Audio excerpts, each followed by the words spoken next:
Once, a very long time back, there was an ascetic in the region of Himalayas. One day, he saw heaven in his dream.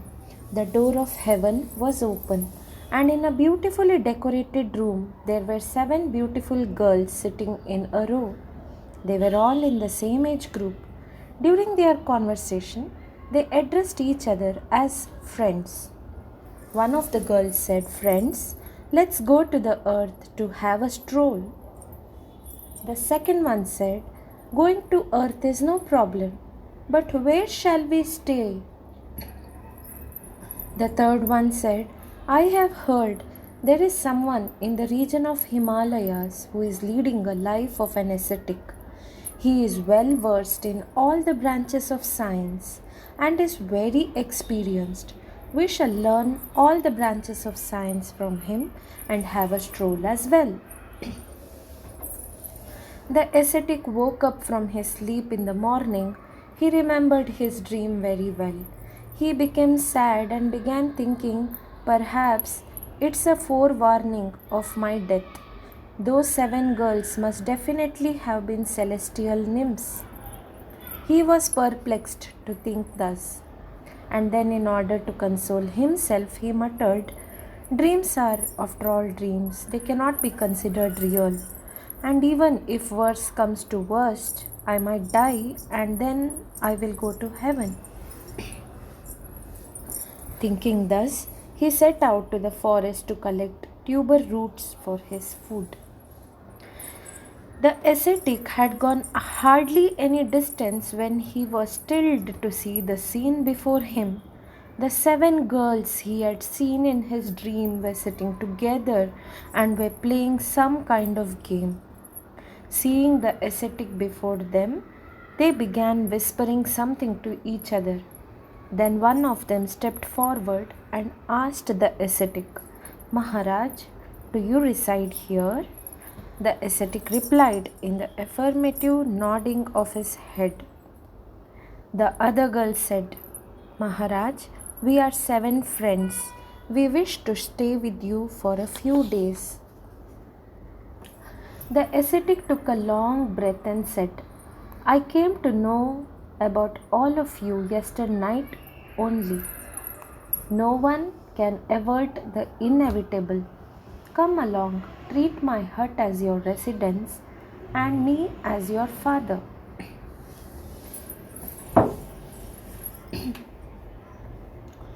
All the seven friends began living happily in the beautiful cottage of the ascetic. He was very happy with the services rendered by the girls. He made all the seven masters of every branch of all the sciences. One day, a king wandering in search of some wild game reached the cottage of the ascetic. Since it was late in the night, he knocked at the door of the cottage. The ascetic opened the door and the king disclosed his identity and said, "Maharaj, I am completely disoriented. I know no place in this forest where I could make a sojourn for the night. Kindly allow me a little place in your cottage to sleep. I shall leave your place in the morning." The ascetic welcomed the king, brought him in, and made suitable arrangement for his food and stay. When the king woke up in the morning, he saw those seven girls in attendance on the ascetic. He began feeling disgusted. He thought, "I didn't see them in the night. Perhaps they hid themselves to see me, but it's very strange. I am a king. I can fill their life with every kind of pleasure of the world. Still, they don't even glance at me." When the king realized that the girls had ignored him totally, he went to the ascetic and asked for an introduction. The ascetic said, "All these seven girls are my daughters. But all these girls are addressing each other as friends and they are of the same age group. How could they be your daughters?" asked the king. The ascetic kept mum. This gave rise to suspicion in the mind of the king. He said, "What is the purpose of there being so many girls in the cottage of an ascetic? Get them all married to me." The ascetic went inside his cottage and told the girls about the demand of the king. Hearing everything in detail, the girls said, "Please go and tell the king that he will have to put his wits to their test before marriage, and we shall have no objection to getting ourselves married to him if he passes our tests successfully." The ascetic came to the king and explained to him the precondition laid down by the 7 girls. The king agreed. All the 7 girls came clothed in different colors and sat on deer skins. Then one of them said to the king, "We, all the 7 of us, shall ask you to solve a riddle one by one, and you shall have to solve all the 7 riddles." The king became alert. Then the girl who was talking to the king told the girl sitting near her, "Ganga, you will be the first one to ask your riddle, and then Yamuna, Gomati, Tapti, Saraswati, and Narmada. I am Kaveri, and I shall be the last one to ask the riddle." All the 7 girls asked the king their riddles one by one. The king was aghast, as if fallen from the sky. He began applying pressure on his mind and solving the riddles, but with great uncertainty. The ascetic was smiling futilely to see the mess the king was in. The 7 girls, disdainful of the king, went away one by one. This made the king terribly angry. He said, he said, "You foolish old man, listen to me carefully. If I at all marry, I shall marry these girls only. They are not meant to live in forests. They deserve to live like queens in palaces. And remember, I shall dispatch you to the kingdom of the god of death if you try to create any kind of hindrance." The ascetic became alert to know the formidable decision taken by the king. First, he, using his occult power, thought of transforming the king into a pigeon. But then he changed his mind. He immediately pulled his dagger and took it in his hand. Now, both the ascetic and the king were contemplating their moves. The ascetic undid his hair, let his tresses hang loose. But before he could either use his occult power or attack the king's dagger made its place in the chest of the ascetic. The injured ascetic shrieked angrily. Winning with pain, the ascetic began reciting mantras and pulling out his hair one by one and throwing them towards the girls. The ascetic was losing his control over his breath every moment and ultimately succumbed to death. Having killed the ascetic, the king began advancing towards the girls. The girls, having heard the ascetic shrieking with pain, had come out of the cottage. They were saddened to see the villainy of the king. But the recitation of the mantra by ascetic at the end of his life was finally showing results. Every time the king rushed forward trying to catch a girl met with failure. The girl would turn into a stream of water, and within no time the 6 of them had turned into streams of water. Now only one girl had remained, and as soon as the king rushed forward to get hold of her, the girl began laughing and said, "O foolish king, you have killed an innocent ascetic, and so, as long as you are alive, you will suffer. You will never have peace of mind all your life. I had wanted to help you, but you displayed all your imprudence and rashness before I could have done anything for you. Still, if I want, I can enjoy a royal life with you. But I'm sorry, I cannot live without my sisters. We were 7 bodies with one soul." Hearing Kaveri speak thus, the king began begging for an apology. But what is done cannot be undone. There was nothing the king could do to bring the 6 girls and the ascetic back to life. The body of Kaveri too began melting and transforming into a stream of water. Within moments, Kaveri had turned completely into a stream of water and had begun flowing. It is said that the 7 girls who had melted and turned into 7 streams became 7 different rivers and are flowing in 7 different places separately. This is a small story read from the book 44 Fantasy Stories, selected stories of courage, valor, wisdom, and moral values. To add to this, I will chant a small Nadi Stuti which I had learnt during Kaveri calling. Bharatam Mahabharatam Ganga Narmada Punyatirtham Sindhu Saraswati Kaveri Jivana Karanamulatatvam Nadirashtrasya Mahamritam Bharatam.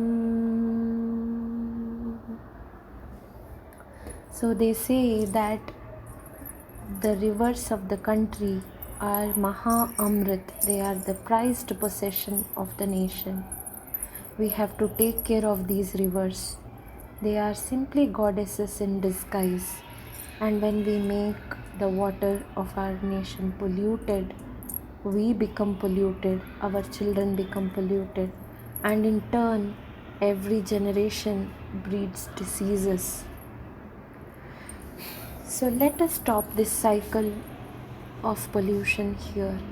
Let us respect the purity of the streams of rivers, respect the clarity of water, and respect that our body is made up of 70% of water, and we have to take care to see that we drink clean water and keep our mind fresh and clean.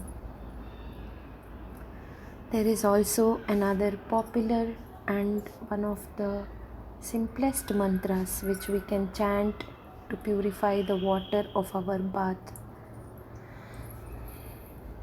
Gange cha yamune chaiva Godavari Saraswati Narmade Sindhu Kaveri Jalesmin Sannidhim Kuru.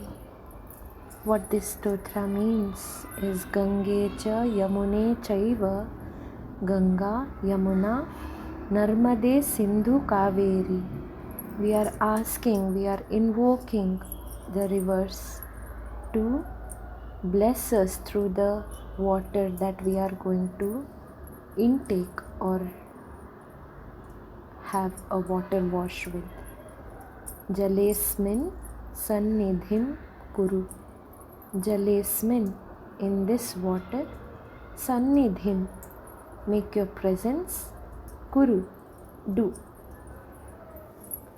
Again, Gange cha Yamune chaiva Godavari Saraswati Narmade Sindhu Kaveri Jalesmin Sannidhim Kuru. Bhagirathi Varanasi Yamuna cha Saraswati Phalguni Shonabhadrakya Narmada Gandaki Tatha Krishnaveni Bhimarathi Kashini Bhavanashini Sabhramati Gomati cha Narmada Papaharini Malapahari Tunga cha Bhadra chaiva Kumudvati Netravati योगवती Gayatri च पयस्विनी शरावती तपती काली कालिन्दी च घटप्रभा कौमोदकी च सिन्धु च गोदावरी महानदी नारदी च नदी पूर्णा सर्वा नद्यः प्रकीर्तिताः प्रातःकाले पठे नित्यं स्नानकाले विशेषतः कोटिजन्मकृतं पापं स्तोत्रेणानेन नश्यति. This beautiful Nadi Stotra is from Sri Markandeya Purana. Iti Shri Markandeya Purane Nadinam Smarana Stotram. What it says is Bhagirathi, Varanasi, Yamuna and Saraswati. Yamuna cha Saraswati, Phalguni, Shona Bhadrakya, Narmada, Gandaki Tatha. So it's basically remembering the names of the different rivers flowing in this country. Krishnaveni, Bhimarati, Kashini, Bhavanashini. So Bhavanashini means they are known to be the one that is going to destroy our sins. Sabhramati, Gomati, Narmada, Papaharini. Papaharini means any kind of papa or punyas that we have. Papa meaning any kind of destructions or killing, murders that we might have done in our previous lives. Malapahari, Malapahari means any bad. Mala means something that is very bad, dirty. Malapahari Tunga cha Bhadra. Tunga Nadi is known for cleansing the dirt from us. Bhadra chaiva Kumudvati, Netravati, Yogavati, Gayatri cha Payasvini. Payasvini, one that will quench our thirst. Gayatri cha Payasvini. Sharavati, Tapati, Kali, Kalindi cha Ghataprabha, Kaumodaki cha Sindhu cha Godavari Mahanadi. All these are Mahanadi that we have known. Naradi cha Nadi Purna, Sarva Nadyah Prakirtitaha. Naradi cha Nadi Purna, all these Nadi Purna, Sarva Nadyah Prakirtita. All these rivers are very popular. What should we do now knowing this? Prathak Kale Pathe Nityam, Snanak Kale Visheshatah. You should chant this every morning. Pratah meaning morning. Kale Pathe Nityam, every morning we should chant this in the morning, and it has special prominence when you chant it during the bath. That is Snana Kale Visheshatah. Bath is not just about water bath. Bath is about cleansing our body. Koti Janma Kritam Papam. Koti means crores of lifetimes of Kritam Papam. Whatever doshas, papa, any kind of bad deeds, karmas that we did. Stotrenanena nashyati. Just by chanting this stotra, it is destroyed in just simply by remembering the Nadi and chanting this stotra. Iti Shri Markandeya Purane Nadinam Smarana Stotram. Smarana means remembrance. Iti Shri Markandeya Purane Nadinam Smarana Stotram. Sampurnam. So let us make just one small attempt to appreciate what we have.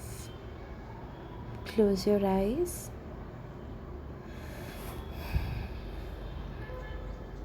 Observe your body. Observe that every cell of your body is made up of water.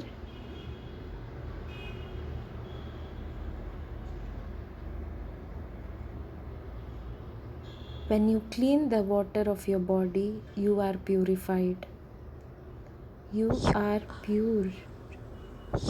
Your mind is pure. Your heart is pure. Your soul is pure. Your whole family is cleansed. Your loved ones are cleansed. You're healthy, worthy, glowing, hydrated. You're pure. You're loving. You're simple. You're kind. You flow like a river. Your emotions flow like a river. Your thoughts are pure. Your whole body is cleansed. Your mind is cleansed. Your breath is cleansed. Take a deep breath in and breathe out. Another deep breath in and breathe out.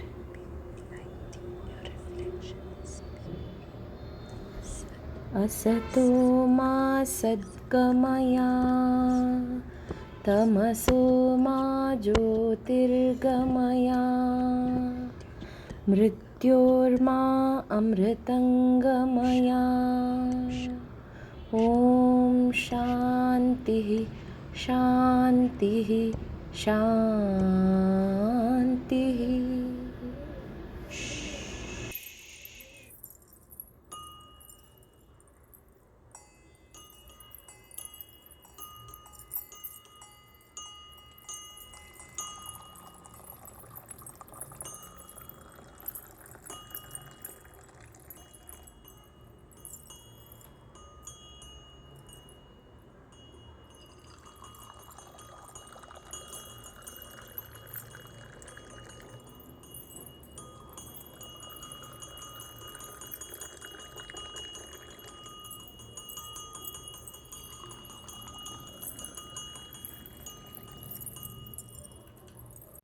Thank you for gracefully being with me for this 23 beautiful minutes of your life.